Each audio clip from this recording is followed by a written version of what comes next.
আগামী ঈদ রোহিঙ্গারা মিয়ানমারে করতে চায় বলে জানিয়ে প্রধান উপদেষ্টা ডক্টর মোহাম্মদ ইউনূস বলেন, তারা কোনো দেশের বোঝা হয়ে থাকতে চায় না। জাতিসংঘ মহাসচিব অ্যান্টনিও গুতেরেস বলেন, রোহিঙ্গারা মিয়ানমারে ফিরে যাবে কারণ সেটাই তাদের মাতৃভূমি। তাদের ফেরাতে জাতিসংঘ কাজ করবে বলেও জানান তিনি। প্রায় 1 লাখ রোহিঙ্গাদের সঙ্গে ইফতার মাহফিলে তারা এসব কথা বলেন।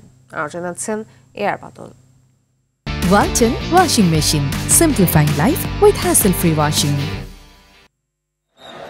উখিয়ায় রোহিঙ্গা শরণার্থী ক্যাম্প পরিদর্শন করেন জাতিসংঘ মহাসচিব অ্যান্টনিও গুতেরেস। এ সময় তিনি রোহিঙ্গা জনগোষ্ঠীর খোঁজ খবর নেন এবং বিভিন্ন প্রদর্শনী ঘুরে দেখেন।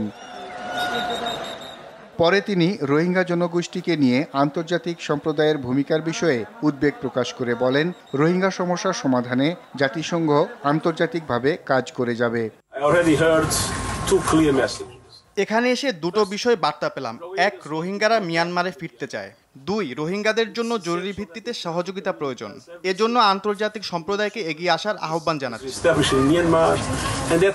অন্যদিকে কক্সবাজার বিমানবন্দরের একটি প্রকল্প উদ্বোধন এবং খুরুশকুল জলবায়ু উদ্বাস্তু কেন্দ্র পরিদর্শন করেন প্রধান উপদেষ্টা অধ্যাপক ডক্টর মোহাম্মদ ইউনূস।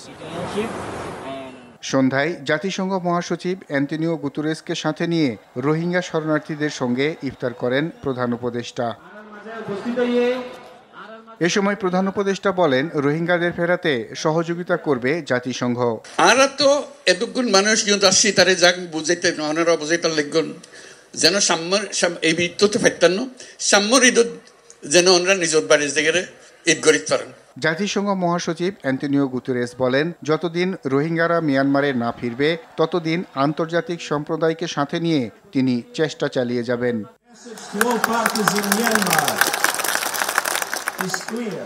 রোহিঙ্গাদের ফেরাতে আন্তর্জাতিক সম্প্রদায়কে সাথে নিয়ে কাজ করার পাশাপাশি মিয়ানমারের সাথে আমরা কথা বলবো, কারণ রোহিঙ্গাদের মাতৃভূমি মিয়ানমার। সেখানে যাতে তারা অধিকার নিয়ে সম্মানের সাথে ফিরতে পারে, আমরা সেই ব্যবস্থাই করব। বাংলাদেশের পাশেও সব সময় জাতিসংঘ থাকবে বলেও আশ্বস্ত করেন অ্যান্টনিও গুতেরেস। এআর বাদল, RTV, ঢাকা।